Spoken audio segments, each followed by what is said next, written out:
Sessions में मैंने जो क्वेश्चंस कवर किए और एज इट इज वो क्वेश्चन आपके नीट एग्जामिनेशन में आया है। ये एग्जैक्ट क्वेश्चन देखो, कॉपी पेस्ट एकदम से ये क्वेश्चन नीट में इस साल हमें देखने मिला। आपका गाइडेंस ही गलत है तो दिशा तो भटकेगी ही, है ना। दिशा हम किसी लड़की की बात नहीं कर रहे, इट्स अबाउट डायरेक्शन। जिस दिन रिजल्ट आएगा ना, जिस दिन गवर्नमेंट मेडिकल कॉलेज में जाओगे, उनको अपने आप जवाब मिल जाएगा, तुम्हें कुछ बोलने की जरूरत ही नहीं है। हाय एवरीवन, तो देखो आप सब लोगों ने पूरे इंटरनेट पे ये टाइटल देखा ही होगा, जो पढ़ाया वही आया। हर कोई यही बोल रहा है ना बायो में, क्योंकि बायो का इतना सिंपल सॉर्टेड पेपर आया था, लेकिन कुछ बच्चों को ये भी लेंदी लगा। और फिजिक्स केमिस्ट्री में बहुत सारे बच्चों ने मुझे मैसेज भी किया कि मैम हम लोग अच्छा परफॉर्म नहीं कर पाए, है ना। बायो हमारा बहुत अच्छा गया लेकिन फिजिक्स केमिस्ट्री में सॉल्व नहीं कर पाई, ये थोड़ा मॉडरेट पेपर था, वहां उनके स्कोर लैग कर रहा है। तो बहुत सारी प्रॉब्लम्स भी आई, पर देखो मैं यही कहना चाहूंगी, डीमोटिवेट नहीं हो। आज इस वीडियो में मैं तुम्हारे लिए एक स्पेशल मैसेज लेके आई हूँ। जो पढ़ाया वो आया, चलो ये तो सबने जो पढ़ाया वो बायो में एनसीईआरटी से पेपर बनता है, जो पढ़ाते हैं वो आ ही जाता है। बहुत रेयरली ऐसा होता है कि कोई कंट्रोवर्शियल क्वेश्चन होता है हर साल। ये तो हम देखते हैं कि एक आधा क्वेश्चन कोई बोनस में चला गया, किसी क्वेश्चन में कंट्रोवर्सी देखने मिलती है, या फिर कोई ऐसा क्वेश्चन है जिसमें एनसीईआरटी के ही कॉन्फ्लिक्ट्स हैं या एनसीईआरटी से बाहर आ गया।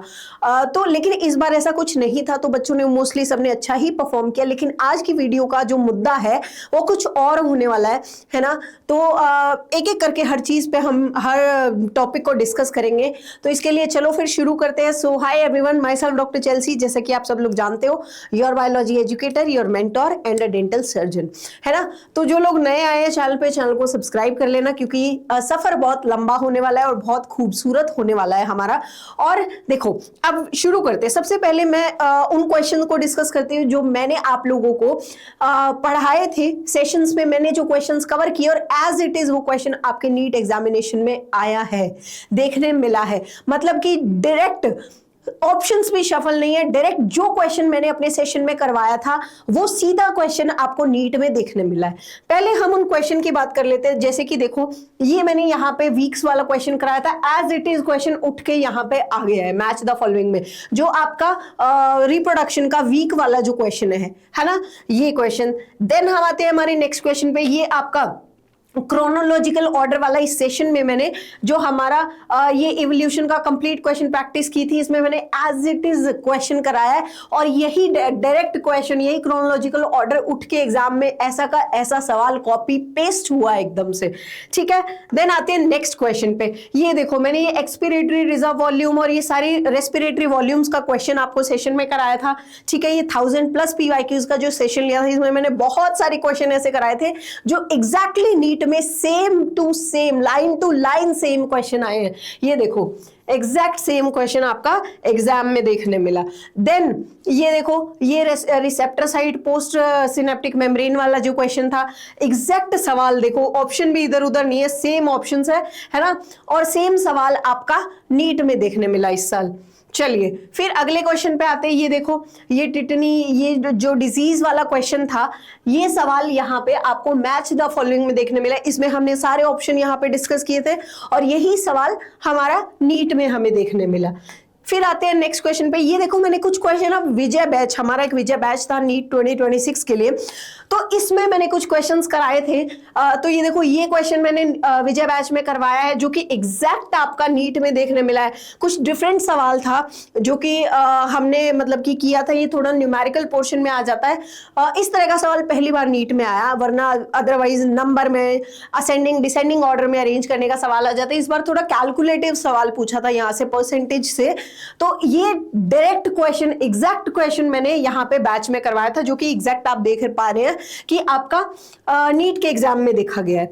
देन कुछ और क्वेश्चंस थे, जैसे कि ये वाला क्वेश्चन था आपका मेम्ब्रेन्स का, ठीक है, आउटर टू इनर अरेंज करना, जो कि नीट एग्जाम में डायरेक्ट एज इट इज सवाल यहाँ पे आया। लाइव प्रूफ है इस चीज का। देखो अभी मैं आपको इस वीडियो का क्या मोटिव है वो समझाने वाली हूँ। पहले एक बार स्क्रीनशॉट्स देख लो कि कौन कौन से क्वेश्चन थे, कहां से मैंने कहां पढ़ाया है, एक बार वो बताती हूँ, देन हम मुद्दे पे आते हैं।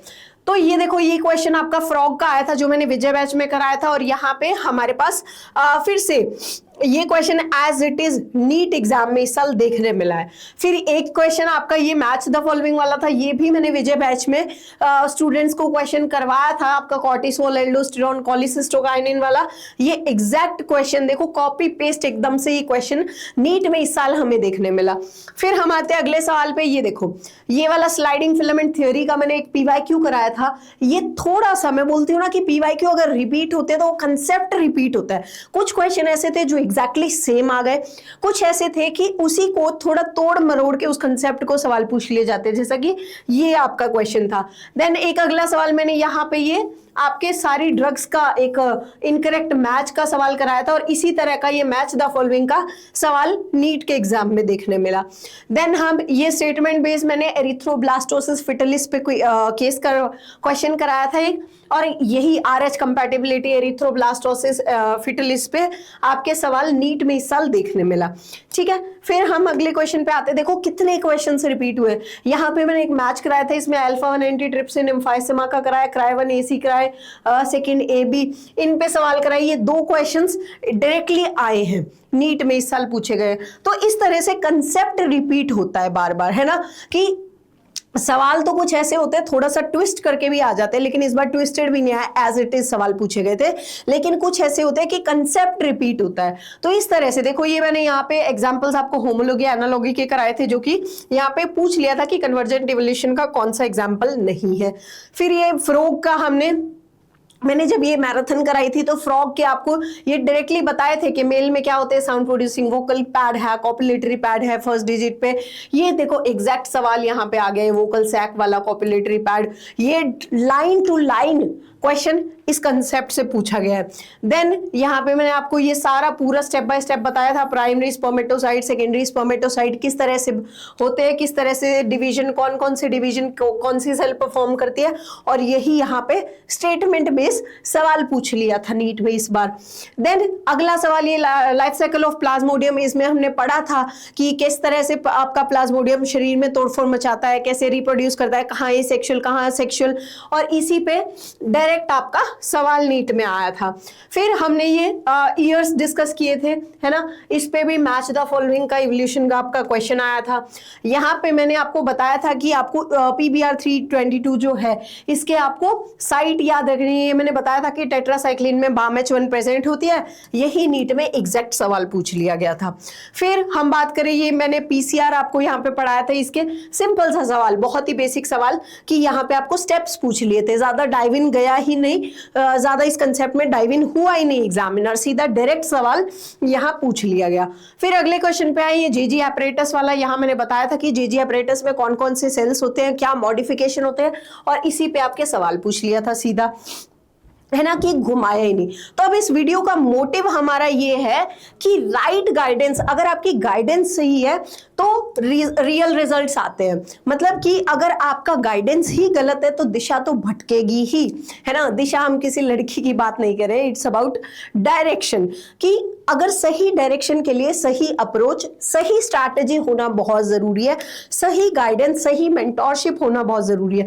और दूसरी चीज, मैं सिर्फ पढ़ाती नहीं हूं, I don't just teach, I deliver results. और इस बार बच्चों के आए हैं, बहुत सारे बच्चों ने मैसेजेस किया कि मैम हमारा स्कोर 650 प्लस आ रहा है, 670, 700 प्लस भी आ रहा है बहुत सारे बच्चों का। तो सिर्फ पढ़ाना नहीं होता, I just don't teach, I educate. हमें साथ ही साथ पढ़ाना है, सिलेक्ट भी करवाना है, और साथ ही साथ आपको एक अच्छा इंसान बनाना, आपकी एंजाइटी से कैसे डील करना है, कैसे अगर आप डीमोरलाइज हो, अपने फेलियर से उठ के राइज करना है और उस सक्सेस तक पहुंचना है। तो एक मतलब कि नीट जो है ये माइंडसेट का गेम है, जैसे हिस्सा एनटीए ने कहा।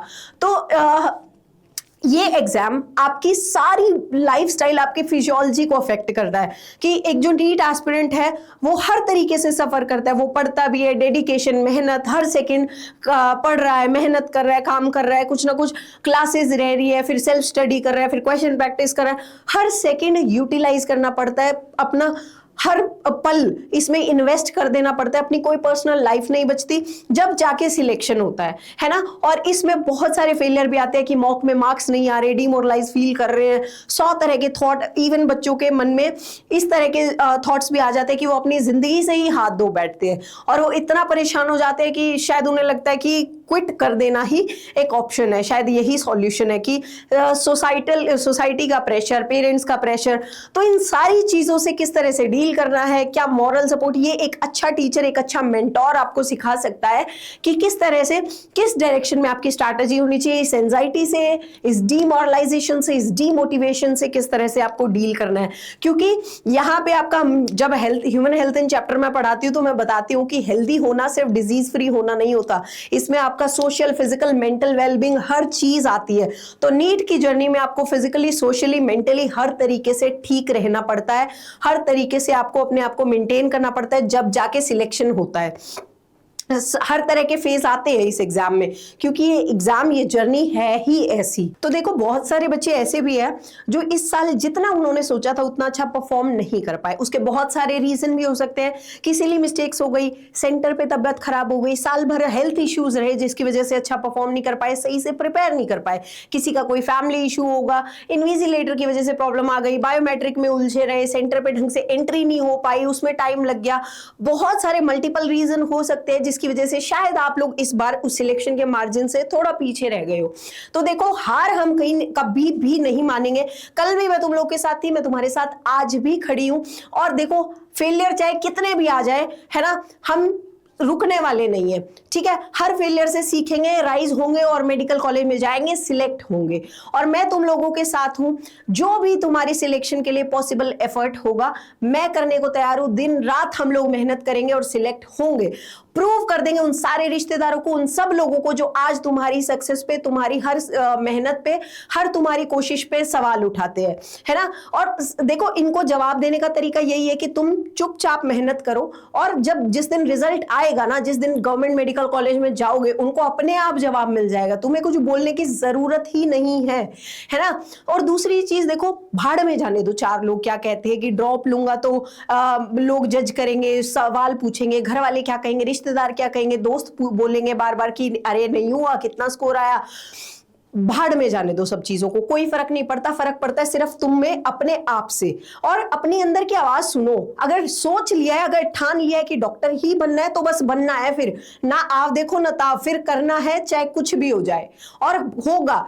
ऐसा क्या एग्जाम है जो तुम क्लियर नहीं कर सको? दुनिया में ऐसी कोई चीज नहीं जो तुम कर नहीं सकते। You are more capable than you think, है ना। तो अपने दिमाग से सारे भ्रम दूर कर दो, अपने अंदर की नेगेटिविटी सारी निकाल दो। लास्ट ईयर, इस साल जो भी इशू रहे जिस वजह से तुम सिलेक्ट नहीं हो पाई या सिलेक्शन से थोड़ा सा भी पीछे रह गए हो या गवर्नमेंट मेडिकल कॉलेज नहीं जा पाए, इस साल हम उन सारी प्रॉब्लम्स पे काम करेंगे और अच्छे अच्छे मेडिकल कॉलेज में जाएंगे, सिलेक्ट होंगे। आज मैं तुम लोगों से वादा करती हूँ, प्रॉमिस कर रही हूँ कि तुम्हारे सिलेक्शन के लिए जो भी रिक्वायरमेंट होगी, जो भी जरूरत होगी, मैं तुम लोग के साथ मेहनत करने के लिए तैयार हूँ। बस तुम प्रॉमिस कर दो कि ma'am we are ready, we are motivated, और हम इस बार जो भी हमारी प्रॉब्लम रही उस पर काम करेंगे। और इस साल हम लोग नेक्स्ट मतलब जो आपका नीट 2027 है उसमें आप लोग सिलेक्ट होगे, और डेफिनेटली होगे। आज ही एक कोरा पन्ना लेना और उस पर लिख देना, है ना, अपने नाम के साथ डॉक्टर लगा देना, और ये ठान लेना मन में कि सिलेक्ट होके रहना है। फेलियर आए, एक फेलियर तुम्हें तुम्हारे लक्ष्य से नहीं भटका सकता, ठीक है। तो अपने मन में आज ही ठान लो। और देखो सिलेक्शन के लिए अपना अच्छा माइंडसेट होना बहुत जरूरी है। मेडिकल कॉलेज हलवा नहीं है, है ना। इसके लिए मेहनत करनी पड़ती है, लेकिन एक सही पाथ, एक सही डायरेक्शन, एक सही स्ट्रैटेजी होना बहुत जरूरी है। और जब जब तुम लो फील करोगे, देखो ह्यूमन बिहेवियर है, कॉम्पिटिटिव एग्जाम है, इसमें होता है डिमोरलाइज फील, होता है लो फील की सब खत्म हो गया, जिंदगी खत्म हो गई, कुछ नहीं बचा। लेकिन वहीं से अराइज करना होता है। और जिस दिन तुमने ये सीख लिया ना, उस दिन तुम्हें इस पूरी दुनिया को जीतने से कोई नहीं रोक सकता, ठीक है। तो आज ही मन में ठान लो कि कुछ भी हो जाए, आंधी तूफान बारिश कुछ भी आ जाए, लेकिन मुझे अपने सिलेक्शन से और उस गवर्नमेंट मेडिकल कॉलेज तक पहुंचने से कोई नहीं रोक सकता, ठीक है। तो परेशान नहीं होना। तुम लोगों के लिए मैंने एक पूरा प्लान बना दिया, और ये मैं तुम लोगों के साथ बहुत जल्दी रिवील करने वाली हूँ कि किस डायरेक्शन में क्या अप्रोच हमारी रहेगी अगले साल के लिए, जो भी नीट 2027 में अपीयर होने वाले। तो इस वीडियो का टारगेट सिर्फ इतना था तुम्हें बताना कि जो लोग एक सही स्ट्रैटेजी, एक राइट डायरेक्शन में जाते हैं और अपने आप को उस फेलियर से, अपनी गलतियों से कैसे ओवरकम करना है, गलतियों से कैसे आगे बढ़ना है, उस गलतियों को डील करना कैसे, उसे एनालाइज करके उससे आप बाहर कैसे निकलना है कि दोबारा वो गलती ना हो, सिली मिस्टेक्स हुई तो क्यों हुई, कैसे उसे अवॉइड करना है, अपनी उस लिमिटेड टाइम पीरियड में अपनी एक्यूरेसी को कैसे बढ़ाना है। क्योंकि बहुत सारे स्टूडेंट ऐसे भी होंगे जिन्होंने उस 3 घंटे के टाइम पीरियड में जो अपना पेपर ही कंप्लीट नहीं कर पाए, OMR गलत हो गई, बहुत सारे रीजन होते हैं। तो इन सारी प्रॉब्लम्स को कैसे मैनेज करना है और कैसे एक अच्छे मेडिकल कॉलेज तक पहुंचना है, इस पूरी जर्नी में मैं तुम्हारे साथ हूं, तुम्हें गाइड करने के लिए हर स्टेप पे, है ना। चाहे आधी रात में मैसेज करना कि मैम ये प्रॉब्लम है, मैं तुम्हारे साथ खड़ी हूं, जहां जो प्रॉब्लम आएगी, जहां गिरोगे तुम्हें संभालने के लिए मैं तुम्हारे साथ हूं, ठीक है। तो टेंशन नहीं लेनी है, बहुत जल्द तुम लोग के लिए एक बहुत अच्छा एक प्लानर मैं लेके आने वाली हूं। उसमें तुम्हारी जो भी नेक्स्ट ईयर की रिक्वायरमेंट्स है सारी उसमें इंक्लूड कर दी गई है। बाकी जो भी तुम्हारी प्रॉब्लम है इस वीडियो के कमेंट सेक्शन में जरूर बता देना। और ये स्क्रीनशॉट शेयर करने का पर्पस सिर्फ एक ही है, अगर राइट डायरेक्शन में, राइट पाथ से पढ़ाई की हो तो सब कुछ अच्छा होता है ना। और मैंने अपने स्टूडेंट्स को, जिनको मैंने इस साल पढ़ाया, उनको यही कहा था कि भाई पॉजिटिव रहो, है ना। बार बार बच्चे डिमोटिवेट होके बोलते थे कि मैम नहीं हो पा रहा, अब नहीं होगा हमसे, डर लग रहा है, ये वो बार बार उन्हें समझाती थी और उन्होंने एट लास्ट बहुत अच्छा परफॉर्म किया। तो यह मैं अपनी तारीफ नहीं कर रही हूँ, बट सिर्फ ना ये जो एग्जामिनेशन है ये आपके हार्डवर्क के साथ साथ आपके माइंडसेट का भी गेम है, मैं ये समझाना चाहती हूँ। तो इसमें हमारी स्ट्रैटेजी एक बहुत अच्छी होनी चाहिए, एक इतनी ब्रिलियंट स्ट्रैटेजी होनी चाहिए कि आप किस तरह से इन चीजों से डील कर सकते हो और इसके साथ अपनी एफिशिएंसी को, अपने फोकस को कैसे बढ़ा सकते हो। तो बाकी जो भी प्रॉब्लम हो, जो भी बैच के मतलब नेक्स्ट ईयर का जो भी हमारा प्लानर है, इसकी सारी क्वेरीज आपकी एक रिजॉल्व होने वाली है बहुत जल्द। तो बने रहना, चैनल को अभी से सब्सक्राइब करके नोटिफाई कर लो और जो भी आपकी क्वेरीज है वो कॉमेंट सेक्शन में वीडियो के ड्रॉप कर देना। चलो मिलते हैं फिर।